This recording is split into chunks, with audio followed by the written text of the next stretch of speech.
Link down below as always if you want to read this on your own. For leagues, fixed an issue where timing was set to 0000 when the player was DNF.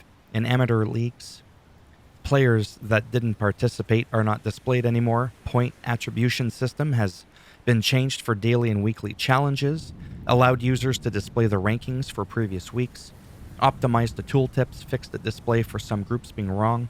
For weekly challenges, car setup and tire choice are now taken into account for the whole rally instead of just the first special only.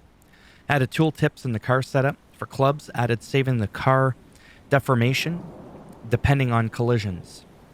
That's interesting. Fixed saving the car deformation after DNF. The car deformation save is now online. Fixed an issue occurring when using a custom livery in a realistic rally. The fix implies that it is no longer possible to use custom liveries in this mode. For rallies, car setup and tire choice are now taken into account for the whole rally instead of the first special only. Added tooltips in the car setup when it comes to the cars and physics. Fixed a throttle issue where it was only effective when pressed at near maximum, or an issue where it was possible to accelerate even with the clutch engaged when using a peripheral, or where the car was going backwards after pressing the throttle briefly, or where there were several issues linked to the car setup and restrictions depending on the type of car, as well as the modifications being incompatible with semi-auto virtually changing to manual. They have fixed those car setups. And an animation problem when using the steering wheel peripheral. Optimized using rain tires on wet roads. They should now give more of an advantage compared to dry tires, you would think. Fixed the display of a licensing rally sticker on custom liveries of the Yaris WRC environment. Fixed the presence of an invisible obstacle in Turkey SSS Marmaris, as well as several collision and respawn problems on multiple stages. UI fixed an issue when navigating in the camera choice interface. Optimized the display of DLC liveries and stickers by adding DLC icon on content tiles. In livery catalog, vitrine showroom, stickers, editing lists, stickers catalog. Audio fixed an issue when choosing the female co-pilot voice in career and other modes. Now the global setting in the game settings menu will be used instead, as well as a sound issue on the Audi Quattro and Scodi Fabia.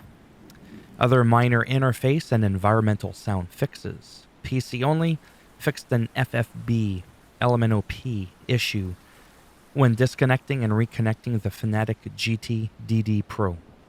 Added information linked to RT and LT buttons for Logitech Pro Wheel, as well as some NVIDIA DLSS option interdependencies. Fixed a crash when changing Thrustmaster API setting. PS4, PS5 only. Fixed users with system language set to Japanese not being able to create a new team or save a new livery. Game credits updated. Fixed a wrong car displayed in catalog vitrine showroom if the user doesn't have DLC, or where related to waiting for terrain loading when we start a custom race. Fixed rendering mode not applying when we change it. Does require a game restart. Solo League Hub ranking display fixed, as well as a penalty issue on starting race too early after the countdown, or a possible default textures on drive cards has been fixed, as well as an issue with slider options related to pad vibration. Compute number of players and teams going down in the leagues. Fixed teams league history period number, as well as sponsor objectives that wouldn't trigger anymore in shakedowns. Prevent a crash in pace note manager when trying to go to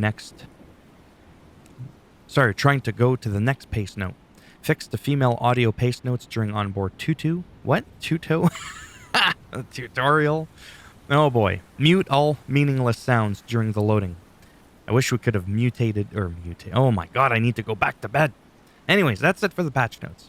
You like them? Great. Thumbs up. It does greatly help support the channel. Didn't like it? Thumbs down. I'll bend it in half and twist it and mutate it.